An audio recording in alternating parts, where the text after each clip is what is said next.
Hello everybody, and welcome back, once again, to Let's Play Pillars of Eternity. In the last session, we delved into the Temple of Wodika.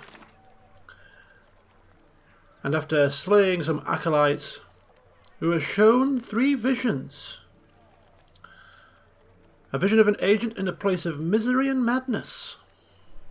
A vision of an ancient tower in a derelict district of the city here in Defiance Bay, and a vision showing us a mysterious ruin somewhere outside of Deerford. So plenty of ammunition for us to go exploring, but for now we have other matters to attend to. And before we get to those, just a couple of other things that happened in the last session that kind of slipped me by. We got a notification that we needed to speak with our steward at Caird Nua. At the time I was unaware that this is actually to do with the White March. Now I don't know when it's best to start this DLC. It seems a little bit early. So we're going to just hold off on this for a little while. But we will get round to it eventually, of course. If we also look at our log here, Stronghold log, I didn't notice that you could actually view the report of Kana successfully helping the village with their well problem. Now you could actually pause the video in the last video and read the report, because I did actually scroll down. But for those of you that may have missed it, we'll just have a quick look at the result. So they had a problem with their well. Kana ventured into the depths of said well and discovered that the foundations of the well were made of a living Adra, and the source of the sounds were wicts that had been dropped into the well by their mothers.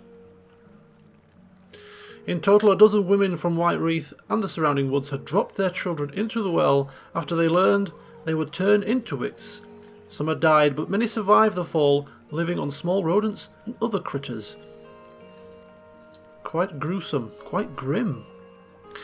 Kana fought the aggressive wicts, but he emerged victorious and told the village what had transpired.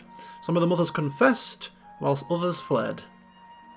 In the end, nobody was punished, but Kana's been rewarded with some experience, some money for the company, and a swaddling sheet, which grants recall agony, 1 per rest ability, which reapplies 30% of all damage. Interesting. And grants overwhelming wave when hit by a critical hit.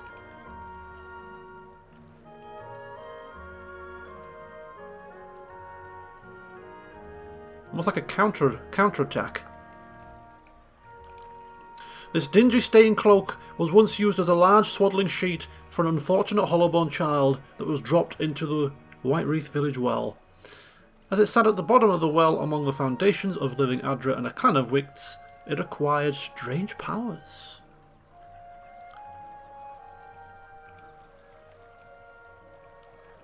That's quite a nice cloak. We don't have it yet, of course. We have to go back to our stronghold, into our treasury, and retrieve it. So we'll get to that eventually. So whilst we're still here, our latest upgrade was completed. The Bright Hollow Courtyard Pool. So now the final upgrade for Bright Hollow is the lab. 600 coin purchase, and it should be completed in 1 day's time. Overnight, Fedoran has upgraded the amount of spells that he knows. He's reshuffled his grimoires and sold some stuff. So up to 9,500 copper pans. So the old company treasury is coming along swimmingly. Right, so today's session then.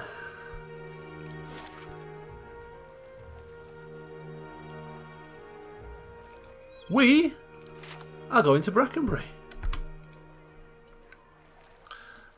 We've got several things that we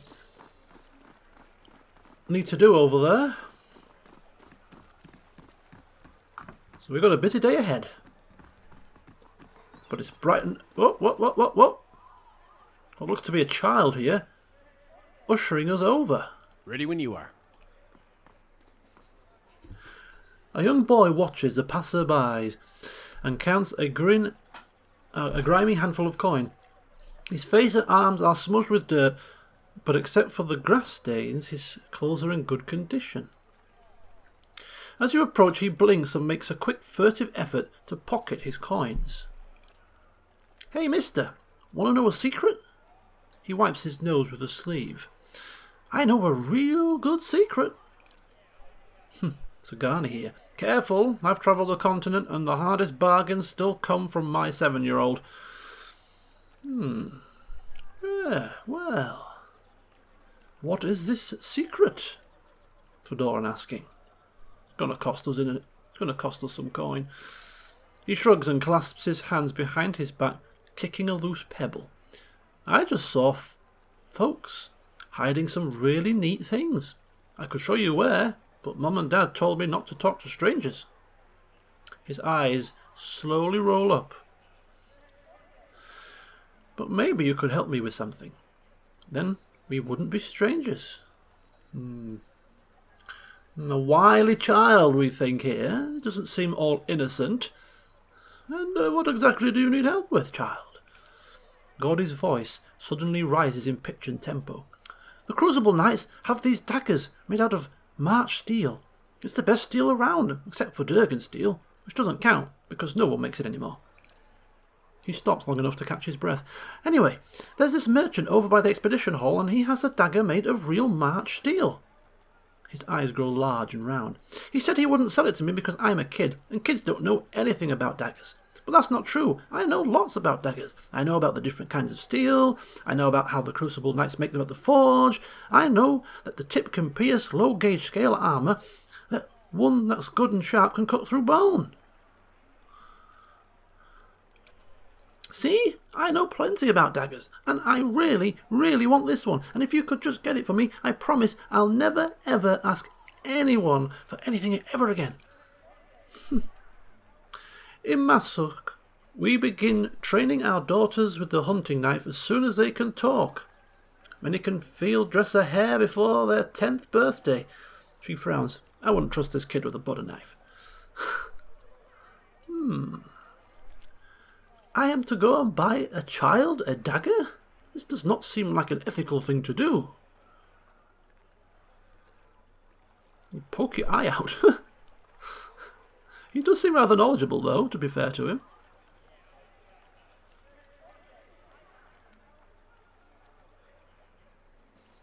Yeah, I think we're going to be responsible here. Certainly too young to play with knives. I'm sure your parents told you, or you wouldn't be asking me.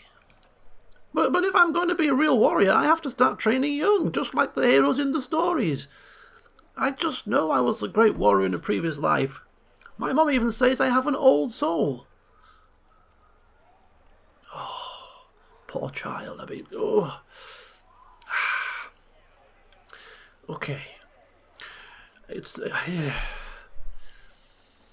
If we don't do it, someone else probably will. Or it depends how expensive this knife is, to be honest. He's promised to show us where there's a hidden stash of goodies.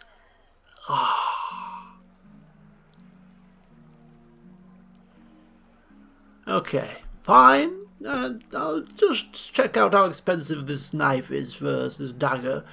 But at least I'll take a look. Gordy jumps up and down, whooping and hollering. I knew a real adventurer would understand. He points to a large building. There's a big merchant over by Admeth's den who sells weapons. He's the one with the dagger. I'll wait right here for you. His gap-toothed grin stretches from ear to ear. Oh, this is not going to be good, is it?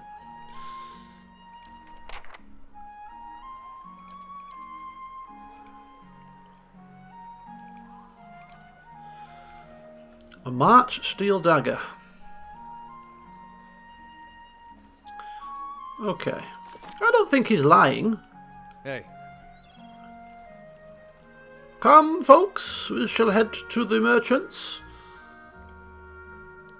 No doubt at least a handful of the company giving Fedoran a lecture about buying knives for young children, but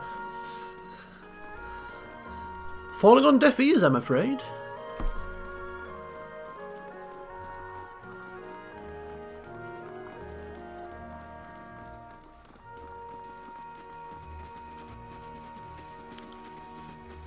Right, ha! Igrun, the large merchant, they said. Ready when you are. Gods keep you. I'm looking for a particular dagger made of March steel. I've been told that you perhaps possess such an item. Just like the crucible dice use. Let me guess. You've been talking to that kid, right? Oh dear. He laughs and shakes his head. I'd be tempted to sell it to you anyways and let the little rascal learn his lesson, but a pack of adventurers already took it off my hands. Oh, this is getting a little bit too strenuous now.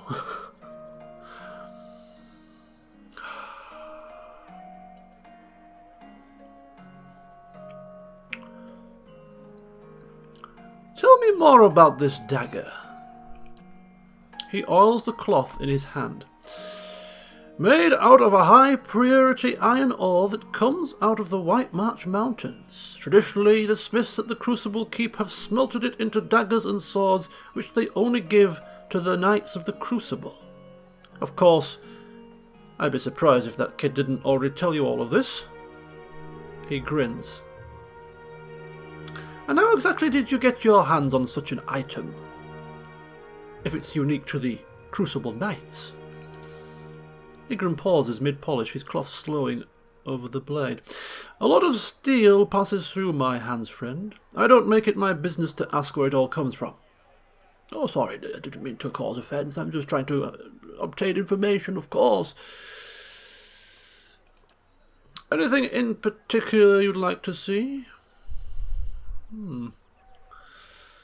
So those adventurers that you sold the dagger to, where are they now? Folk like that only visit Copper Lane to crew up at Admeth's Den Expedition Hall, or down a pint at the Goose and Fox. And since they weren't headed into the den, you've got my best guess. Are we going to really cause a ruckus in the inn over a blade for a child? Things are just getting a little bit out of hand here.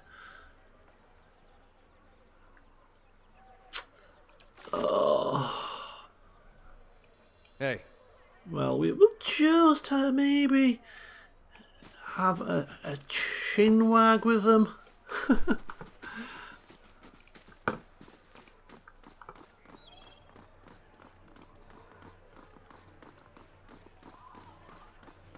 This child is getting us into big trouble.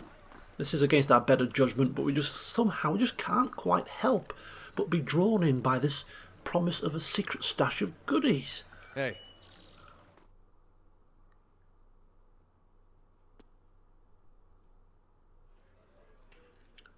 Okay, so we need to keep our eye open for... Hey. There was a group upstairs, remember? Are they still here?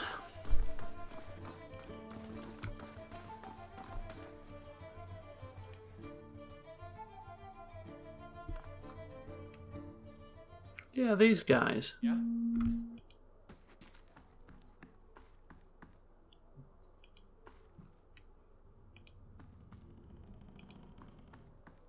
Somehow I'm thinking possibly not. Good day, stranger. Ah, or maybe, possibly, yes. So, Fedoran asking about the March Steel dagger and if they just so happen to purchase it. He displays the blade on a flat palm. I did, and a fine piece it is. I don't know of any more circulating in the city. Outside the steel in the Crucible Keep, of course. Yes, do we tell the truth? Or do we just offer coin? Well, I don't think I don't think they'd respond well to us offering a blade of such quality and rarity to a child, and therefore I think we just have to offer or ask how much to take it off their hands. He turns the blade in the light, admiring it. Seeing as how there's a sudden demand for this, £100 seems fair. That's actually not too unreasonable.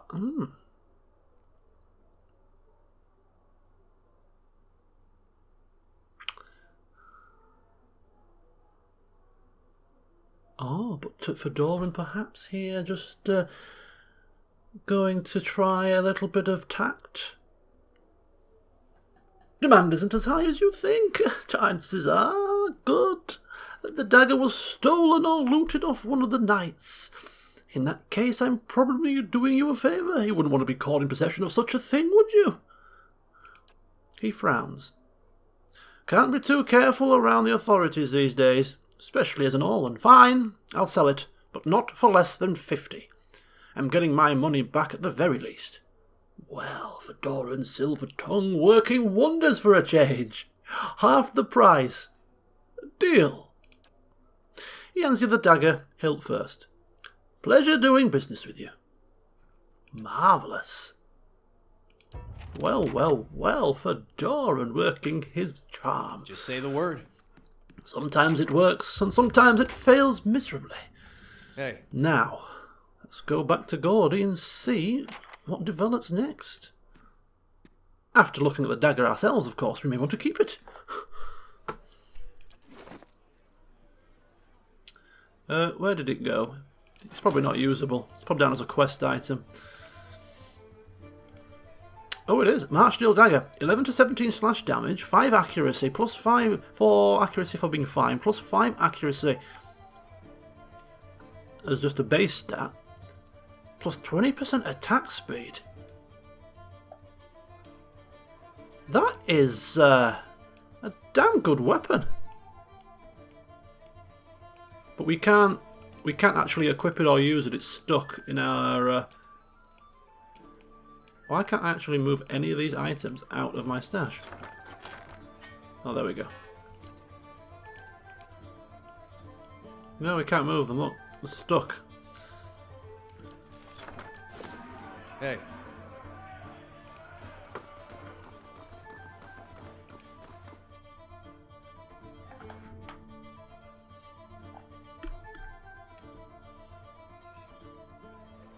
Hey.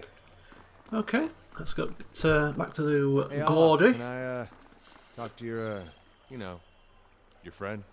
What is it about Isilmir? I'm right here, you know. No, you're both great. It's just, well, I feel like I don't get to spend as much time with her, and she's just so funny. I mean, some of the things she says are not nearly as funny when you've been hearing them for 50 years. Hey. A little bit of winding up there, perhaps, between Adair and Aloth.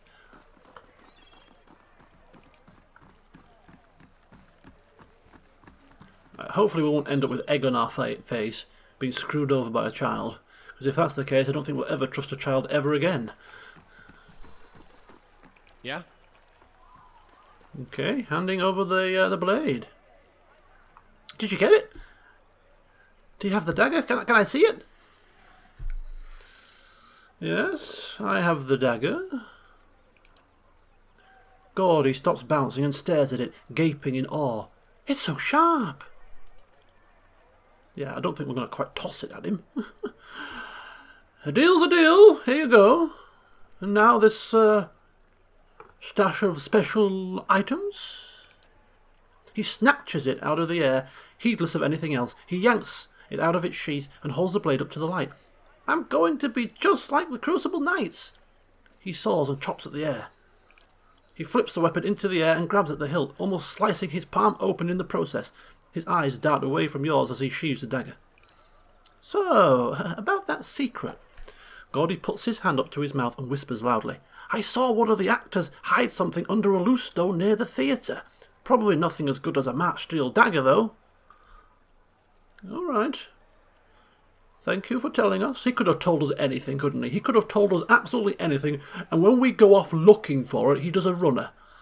Let's just hope he hasn't sold us a dummy. Bye! Hey. Perhaps we might catch a show in the process.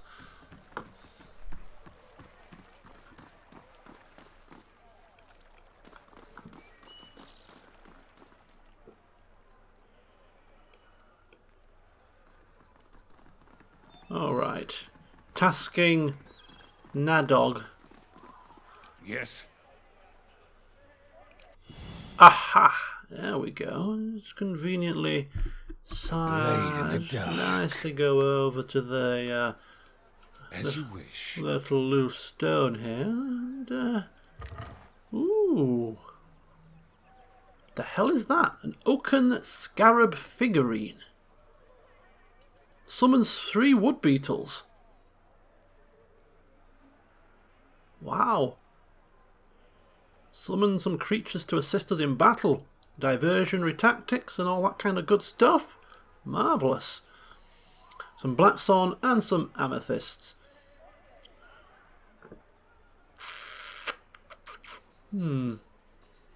Summoning creatures. Seems like something that would be conducive to our ranger's ability.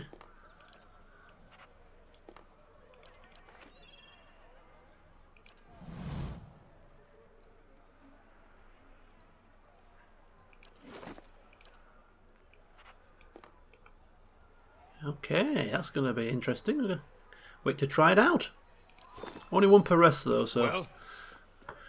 Use it! It's time of great need! There we go. Got a performance going on here, or a rehearsal. But we don't have time, I'm afraid. So, sorry, we keep running through the gasping either at the play or gasping at the fact that we almost interrupted the show.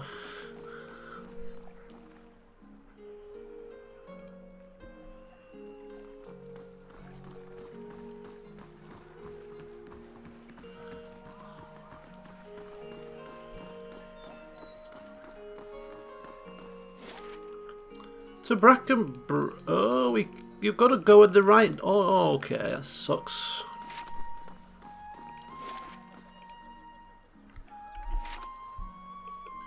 Got to go to the right gate.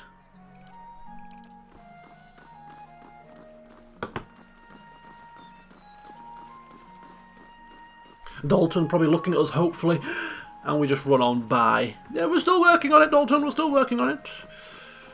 We'll let you know when we have sorted the problem out. Hey.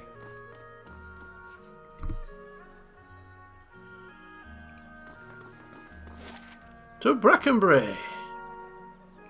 12-minute walk.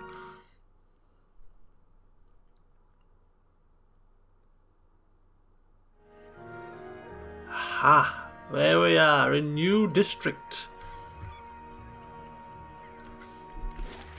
So we have some form of manor, the inn, the charred barrel,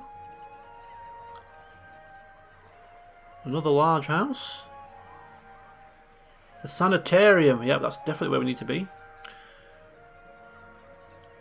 Hadret House, interesting. There's not a oh, is that all Adra? Possibly a market there as well. We'll have a go to the charred barrel first, and then we'll just have a mooch around, I suppose. Hey.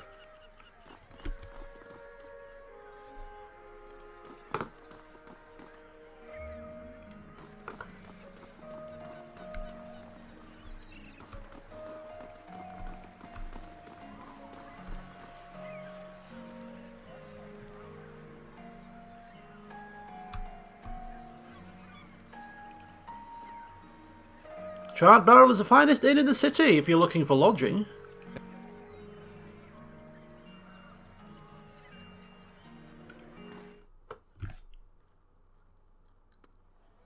Well, this inn looks a little bit more upper class than the old Fox and the Goose, it must be said.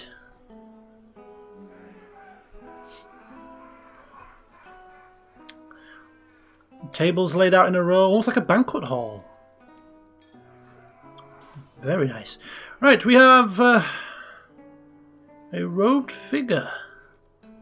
Hey. Ready when you are. Heartless bitch. Doesn't seem happy. The young elf is dressed in gaudy robes that he seems ready to cast off. He picks at a heavily brocaded sleeve and continually adjusts the gold chain around his neck. He looks up at you. Did she send you to run me out of town? You can tell her I'm not going anywhere without that medallion. I told Cyril I wouldn't let her sell it. If that's what you hear about, then save yourself the trouble. He puffs up his chest, but glances at the exit. Okay, so we've got a robe character here. He's looking a bit nervous in Fedoran's company. Therefore, Fedoran doesn't feel threatened. Asking him what he's talking about. He relaxes. If you have to ask, then you're obviously not here to shake me down. Cyril's a courtesan over at the Salty Mast in Ondra's Gift. We've been working together for over a year now. I find a noble with more money than sense, fill him up with liquor, and send him her way. They have a good time, and Cyril takes her fee, and a little extra. He rubs his fingers together. 100 coppers here, a trinket there. It's a bounty for us, and these lords and ladies never notice anything missing. Well, we can't condone that kind of behaviour. Go down exclaiming, that's dishonest. He narrows his eyes. It's surviving. He points a finger, and one ruby ring catches the light. If those nobles have more wealth than they can hang on to, why should they keep it? Anyway, we always split the bounty, until a week ago. He squeezes his lips into a tight frown. She takes a necklace off some noble. It's an Ingwithan medallion, damn near priceless. That relic is sacred to my clan, but she won't part with it for any sum I could afford. He tugs at the gold chain around his neck. And even if I wanted to, I can't go home without it. Sagani's brow furrows in pity. That's a hard thing. Well, I don't think Fedoran can condone this behaviour, and it will certainly not be partaking in any form of help. You're both a couple of cheats, and you're finally getting what you deserve. Good riddance. What could you possibly understand about what Cyril and I have worked for? He waves a hand. I don't need help from an outsider like you. Of course, Fedoran's speaking up in such a manner because the man obviously was very nervous around us. If he was a big burly figure, don't think it'd be quite so quick to call him dishonest to his face. Right, anyway, we do have a quest update. I don't think we've completely turned the quest down.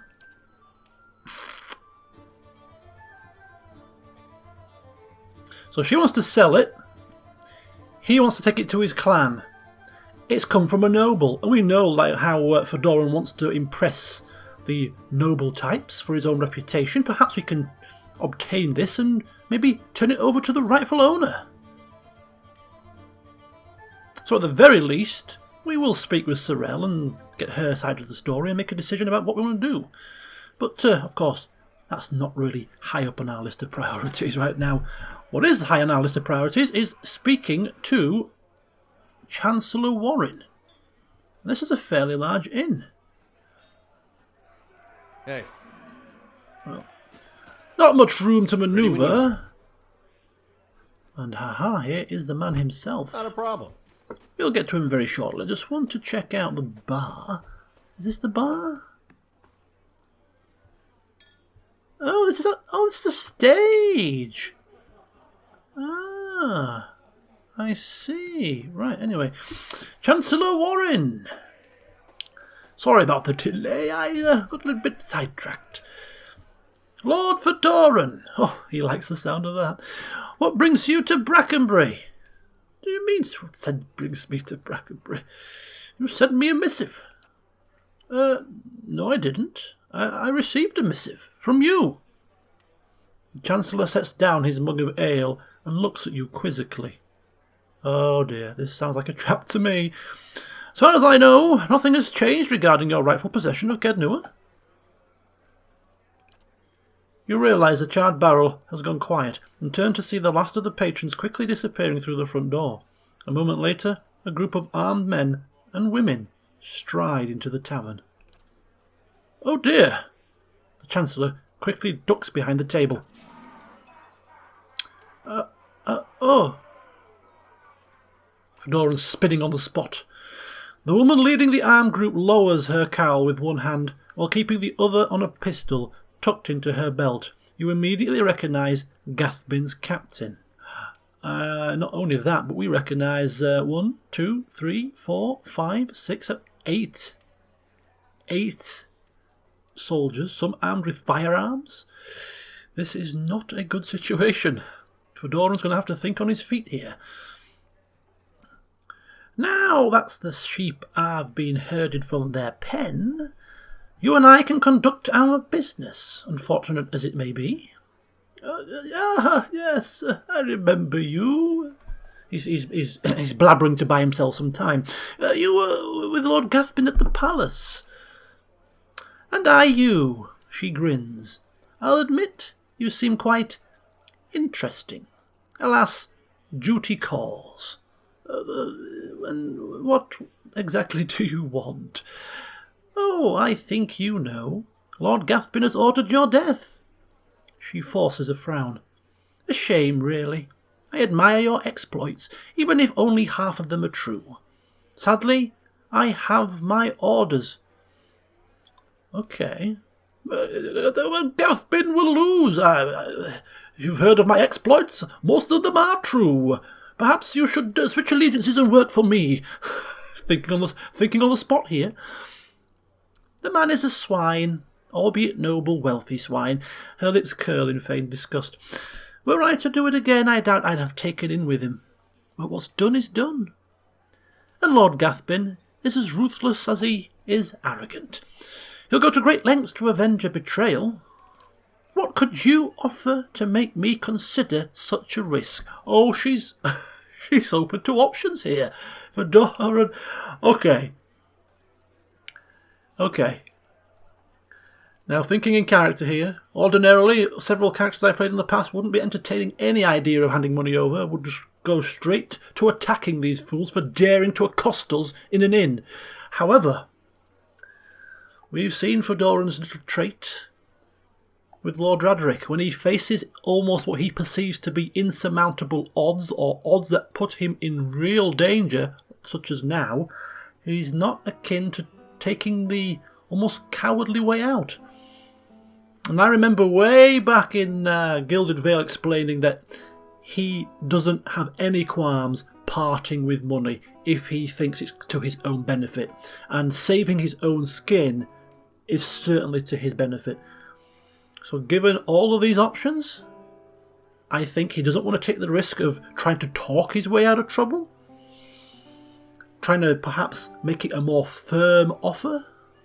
2,500 copper pound. It's a lot of coin, but we can afford it. And if it's going to buy him another day's existence on this earth, he thinks it's money well spent. Simple bribe.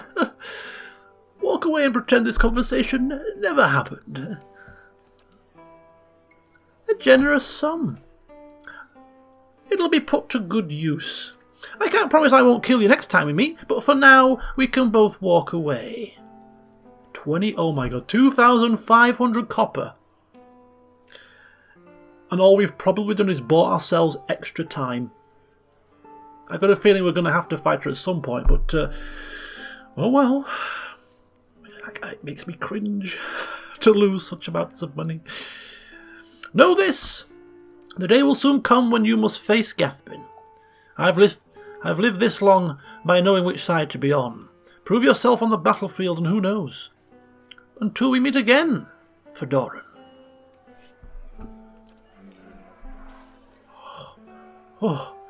Oh, I'm sure Fedoran is mopping his brow, even removing his hat to do so.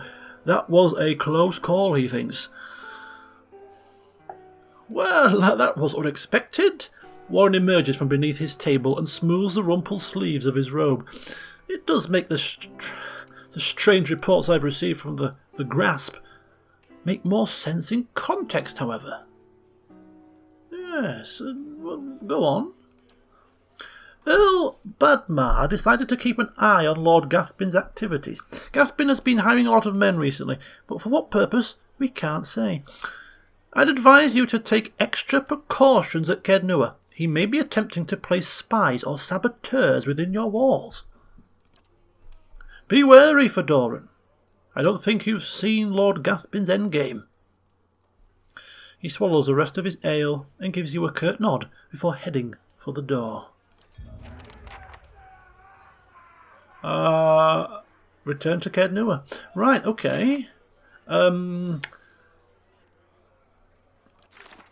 we've got to go to Kednua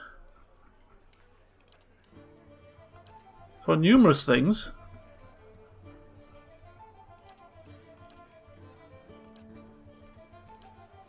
Return to Kednua, there we go. I need to return there to find out what's been going on in my absence. So we've got to return for that. We could also talk to the steward about this. We've also got to catch up with Kana. And now that Kana has returned, we are going to at least head down into the endless paths and at least clear the first couple of levels. And because he's obviously looking for something down there, so we want to do that as well. So returning to Kednua is beginning to push itself higher up our list of priorities. But whilst we're in Brackenbury, still here, we have a couple of things to do. So we're not going to rush off just yet. We will be returning very shortly. 2,500 coin lighter. That really rankles me. We've still got 7,000 coin. I'm sure Fedoran is more than happy to part with that much money for his own self-preservation. Just doesn't sit well with me personally. Anyway, let's explore the rest of this in. Ready when you are. Fedoran, instructing the party just to stay put for now. Taking Adair with him. He's a little bit shaken and doesn't want to take any risks. So here's a bar. That's the kitchen. We'll just pop upstairs, have a nosy. Whilst we're here. Perhaps scout out a room to sleep in this evening as time presses on. Hey, ready when you are. Couple of nobles just chatting. A room that's already taken. Some pirates.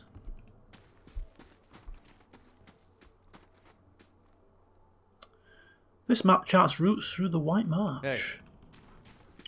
And a room that's empty. This could be one that we take up this evening. An ixamatil water jug fashioned from white clay. Okay. Ready when you are. Perhaps just noticing that Maywith is watching us through kohl-rimmed eyes, putting her head on the hilt of her blade, jangling the jewels that hang from her wrists. We don't know each other, stranger. Best we keep it that way. We do have Adair with us, so we don't have to be completely withdrawn into ourselves. It's been a pleasant conversation. What brings you to the charred barrel? Maywith raises an eyebrow. What's it look like? Good wine and a little peace and quiet. She flips a copper coin with her thumb. And Skerion doesn't ask too many questions. Skerion? Who the hell's Skerion?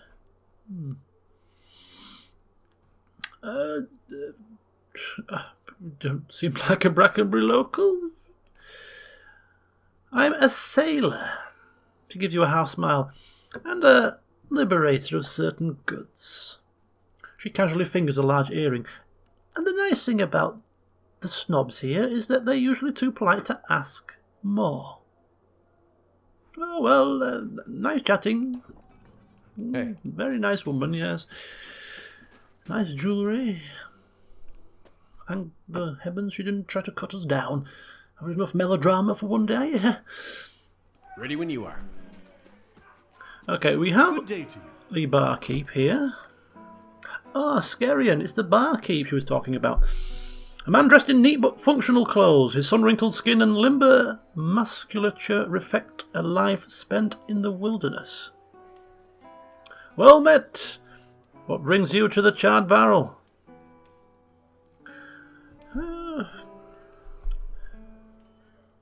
Is this your place? It's my retirement. He thumps the bar. Used to be a warehouse back when Brackenbury saw more ship traffic, but it fell out of use when the area became mostly residential. I inherited it from some great uncle who'd never had any luck pawning it off on my cousins. Now it's the most popular spot in Brackenbury. The nobles come to unwind, and kids from other districts come to mingle. He leans closer. We get a few rough types too, but they behave in here. Sides, their coin's as good as anyone else's. Okay, just maybe asking a bit more about him. I was a cartographer for the Duke for decades. He rubs his neatly stubbled cheek. Crossed the White March half a dozen times and mapped most of the ruins of Thane Bog. He grins, flashing a gold tooth. A good career, but one suited to younger men. When I came back to Defiance Bay for good, Cliver and a few other friends in the Knights helped me get the rights to refurbish this place. There's strong ale, quality entertainment, and a fresh sea breeze. He raises a mug. What more could a man want? Well, we're rather busy, got a few chores to run here in Brackenbury, but I will be back this evening for some food, some strong ale, and a comfy bed. Hey,